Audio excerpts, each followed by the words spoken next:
Trata de ponerte cómodo, porque estas son historias que no lo son.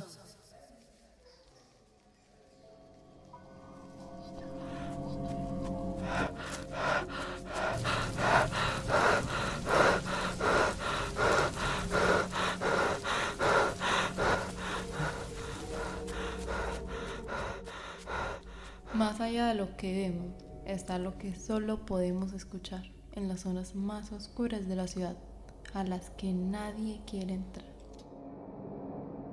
No son historias de terror, son historias reales que suceden en nuestra querida ciudad de Medellín. Historias que muchos escuchan e ignoran, o que en realidad no les importan, pero a nosotros sí. Desde la cabina de radio de la Universidad de Medellín hasta los callejones más desconocidos de esta ciudad, hablaremos de los mundos subterráneos, a partir de su origen hasta las leyendas urbanas, relatos e historias de personas que han vivido en estos lugares, como es el caso de Carlos Vázquez y Caterine Mosquera, una pareja que ha vivido por 30 años en el alcantarillado. Estos son algunos de los temas que podrán encontrar en este podcast, porque para lo que muchos es únicamente un lugar sucio y tétrico, para otras personas es su hogar. Y estos sitios también guardan historias que valen la pena revelar. Desde agosto hasta noviembre del 2023.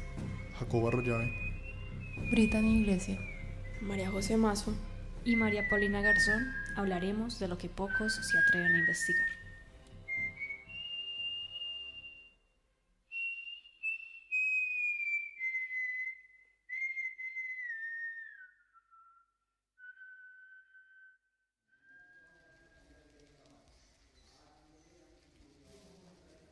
Ecos te lleva a lugares en los que nadie quiere entrar. Historias que resuenan en lo más profundo de la ciudad.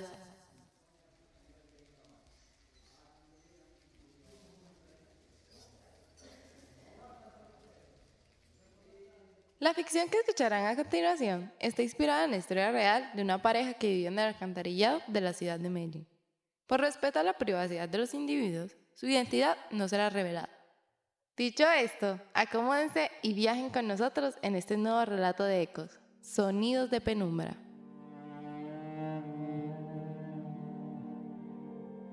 Catherine, una mujer de 20 años de edad, y John, un hombre de 25 años, son una pareja que llevan 3 años viviendo en su casa situada en el barrio de Medellín, La Iguaná. Catherine es ama de casa desde que vive con John, y John era mecánico en el taller de un vecino, pero lo despidieron del trabajo por llegar varias veces tarde. Tras varios meses de incumplimiento del canon, se vieron obligados a desalojar.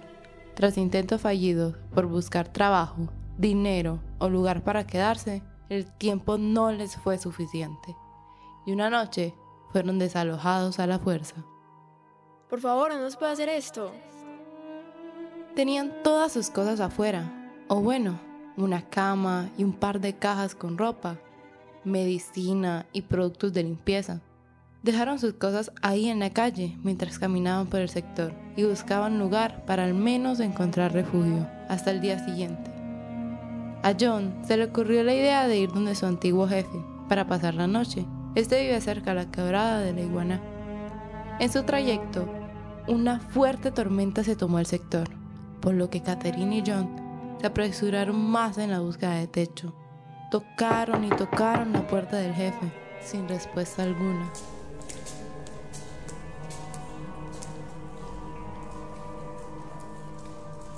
Seguramente no nos quiere abrir la puerta. Vámonos por otro lado, que nos vamos a quedar emparamándonos acá.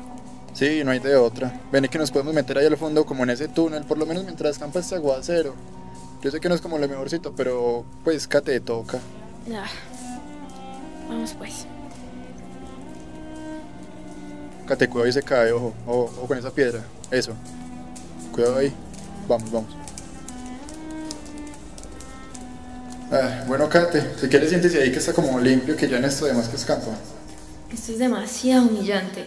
Nos sacaron como perros y ya vea dónde estamos. Cate, sí.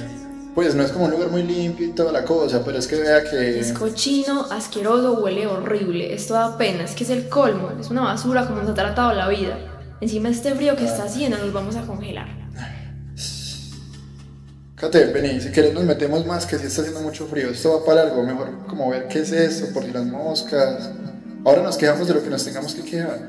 Si querés venir te ayudo a parar y vamos con cuidado. Ya, vamos pues. Ayúdeme que eso está muy oscuro.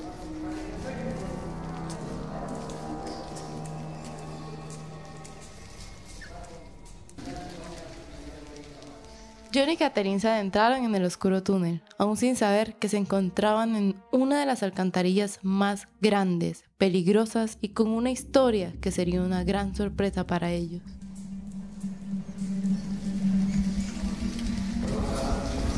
John, que suena así, que suena así. No sé, pero no me gusta, cuidado ahí. ¿Están como rezando o qué? John, eso no me gusta. Venga, devolvamos, Vamos, se ve vamos. como peligroso. Vamos rápido, cuidado al pisar. Quedémonos acá y mejor como en silencio, además que hay como una gente y no sabemos nada, no sé qué susto, además de Qué que... frío está haciendo, esa lluvia nada que baja. Encima con esa gente ahora es que rezando. Ay, no más. Kate, escuchame. El aguacero ya se va a ir, esperemos 15 minuticos mientras escapa, pero quedémonos en silencio o hablemos pasito, que esa gente de ahora sí me dejó como muy azarado. Ah, sí, quedémonos en silencio. Igual pues ya salimos y le damos con las cosas de arriba. Ya se me había olvidado. Había olvidado lo que había arriba, wow. ¿Verdad? Yo igual, es como si fuesen dos mundos distintos y en ambos estamos llenos de problemas. Ah, vea pues, se alegra Sosito el pelado. Pero no, vea, no nos distraigamos que... ¿Qué fue eso?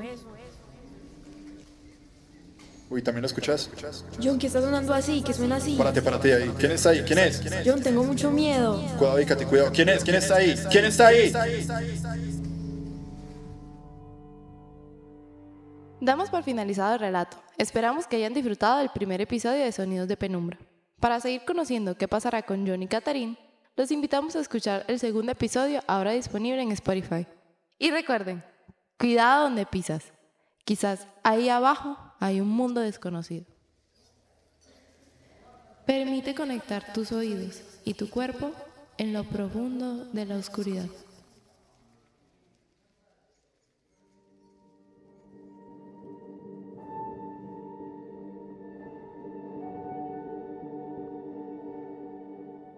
Ecos le da la bienvenida a Julio César Acevedo, profesor de la Universidad de Medellín, quien nos estará acompañando con su experiencia y conocimientos del tema.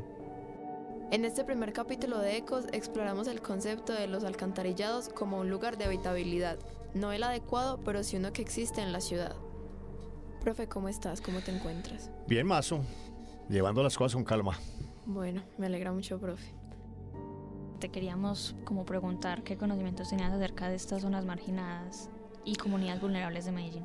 Bueno, generalmente uno cree que los lugares de encuentro de las personas en situación de calle son visibles. Uno piensa que la mayoría se encuentran al pie de la Minorista, que se encuentran sobre la ribera del río Medellín, en el sentido occidental. Pero la ciudad está llena de, decimos nosotros, de lugares soterrados en donde suelen vivir muchas de estas personas que están en situación de calle. Está bien.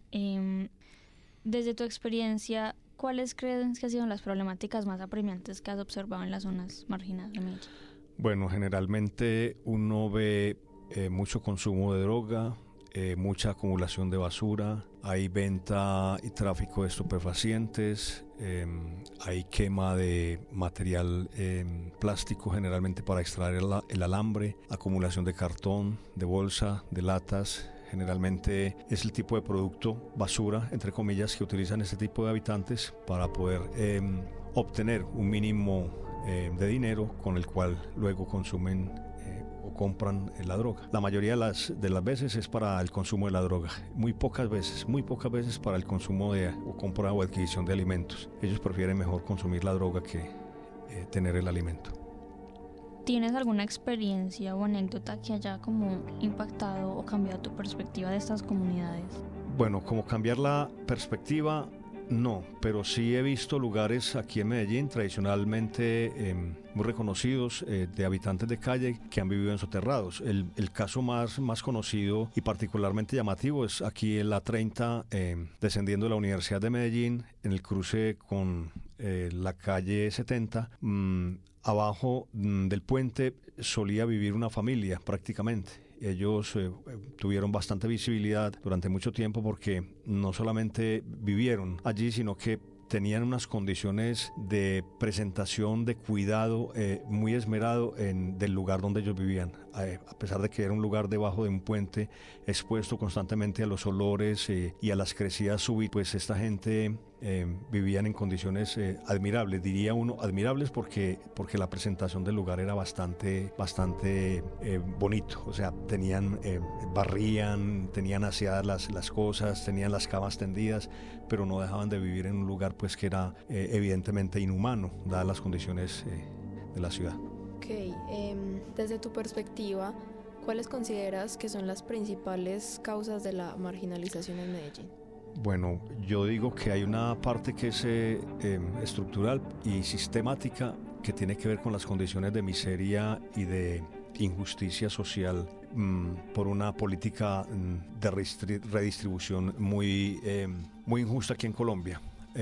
Condiciones laborales, hay condiciones sociales, hay desplazamiento urbano. La mayoría de los que uno tiene conocimiento pues tiene que ver con gente que ha perdido la batalla con el consumo de la droga. La gran mayoría de ellos se ven limitados a vivir en las calles o habitar en situación de calle porque ya han perdido todo tipo de esperanza frente a los esfuerzos que las familias han venido ofreciéndole para que salgan de ese estado inhumano en el consumo de droga. Muchos de ellos son por eso. Hay habitantes de calle que se dan también recluidos en estas condiciones porque han perdido también, digámoslo así, y eso también obliga a que esta gente vivan en exposición permanente, salud mental, y terminen reducidos a estas situaciones. Listo.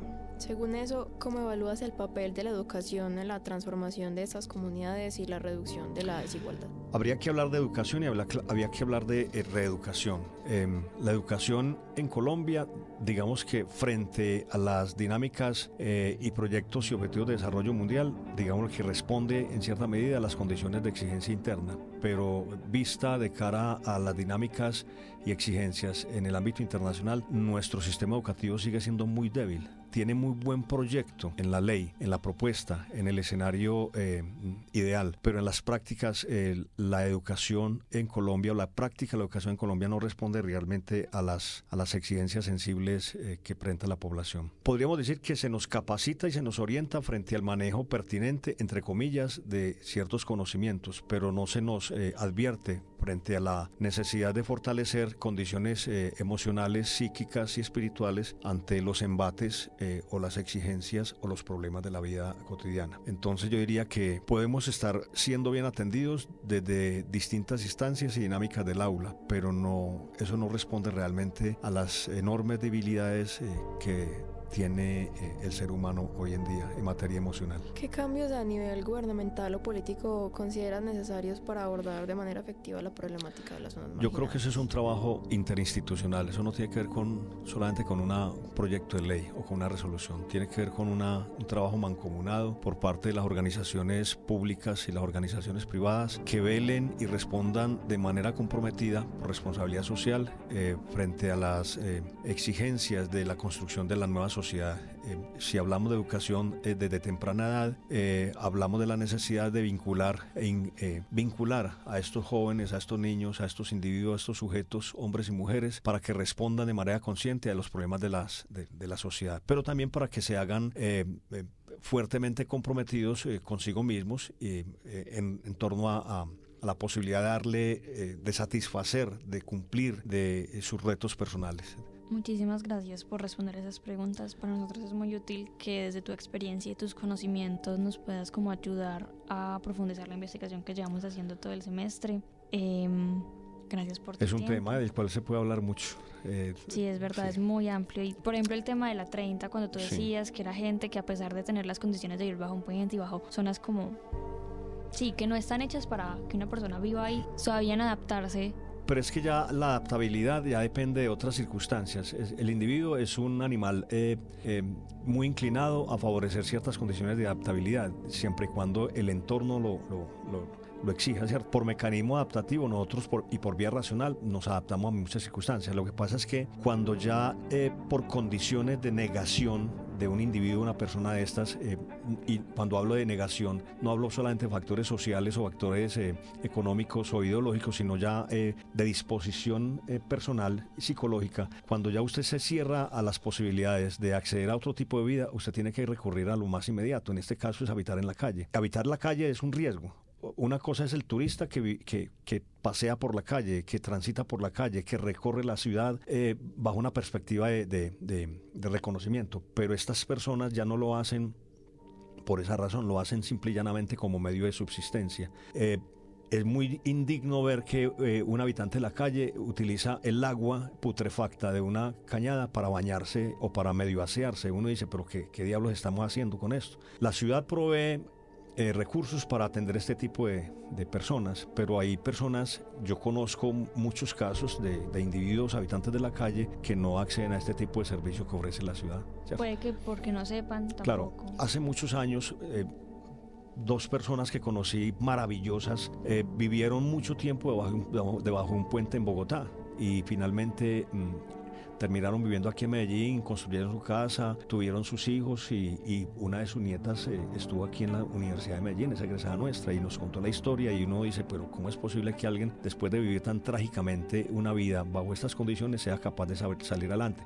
Es que el tipo de mentalidad, es decir, cuando usted ya no encuentra opción más que quedarse en la calle, pues ahí reduce su vida y termina su vida expuesto a la circunstancia. Entonces duerme, come, hace sus necesidades y come de la basura. Es decir, se sienten como basura y viven diariamente como una basura. Pero cuando la mentalidad del individuo se sobrepone a estas circunstancias, entonces dice, un momentico, tengo estas limitaciones, pero voy a demostrarme que soy capaz de salir adelante. Sí, es como que la normalidad en la que estamos acostumbrados a vivir nosotros como que cambia completamente en estas sociedades. Y para ellos es muy normal vivir así.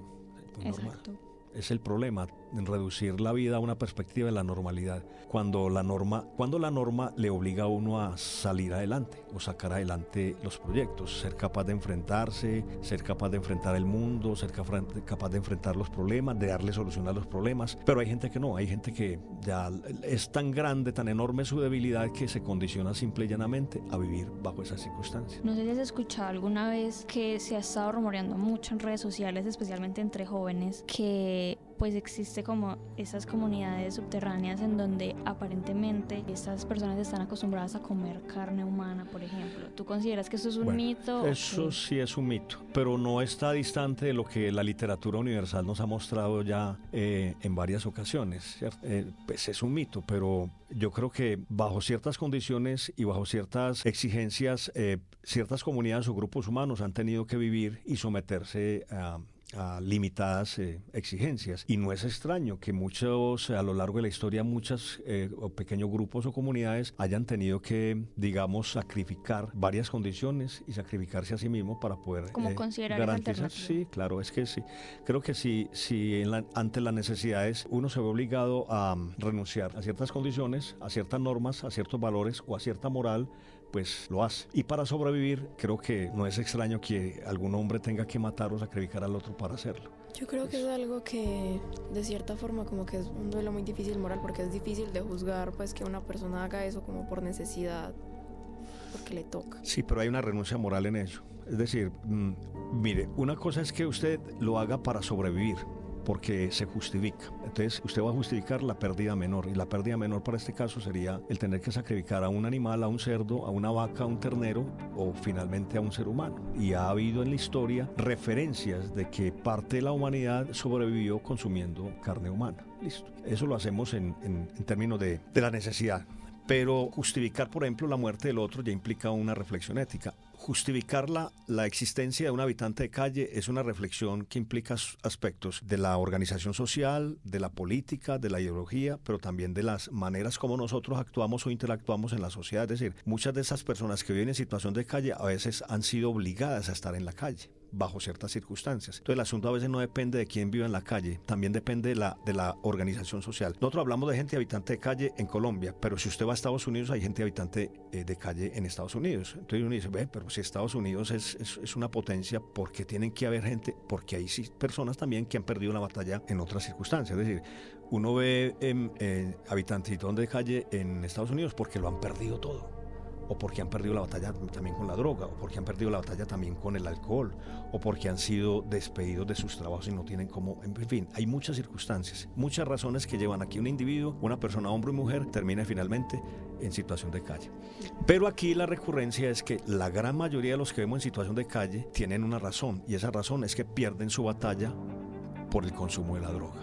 Entonces hay un aspecto que es eminentemente de dependencia física, somática y psicológica de la droga. Y también porque ello refleja casi que la falta de educación y la falta de capacitación de los lazos familiares para atender este tipo de necesidades, y porque institucionalmente no hay organizaciones que respondan de manera proactiva para la prevención de este tipo de problemas. Hace poco yo escuchaba una noticia que era que los habitantes de calle como que los escondían durante las ferias aquí en Medellín. Se ha escuchado y hemos sabido de muchas acciones por parte de los gobiernos locales de tener, entre comillas, limpias las calles de habitantes de calle cuando se acercan las fiestas o cuando vienen de pronto representantes de otros países, sobre todo del ámbito económico o industrial, entonces quisieran ofrecer una mejor imagen de la ciudad para esos momentos. Es un asunto desagradable, porque eso expresa en cierta medida la insensibilidad o la indolencia por parte de ciertos gobernantes hacia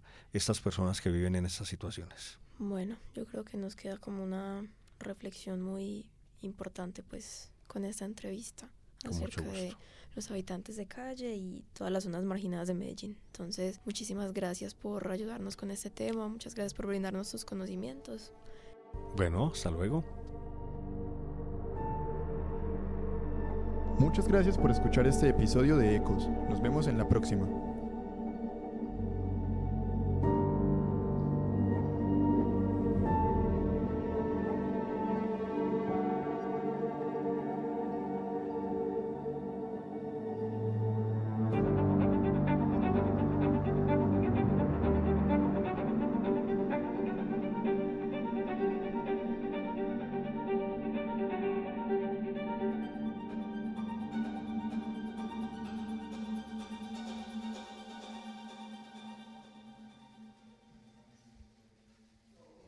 Ecos es el ojo que todo lo ve.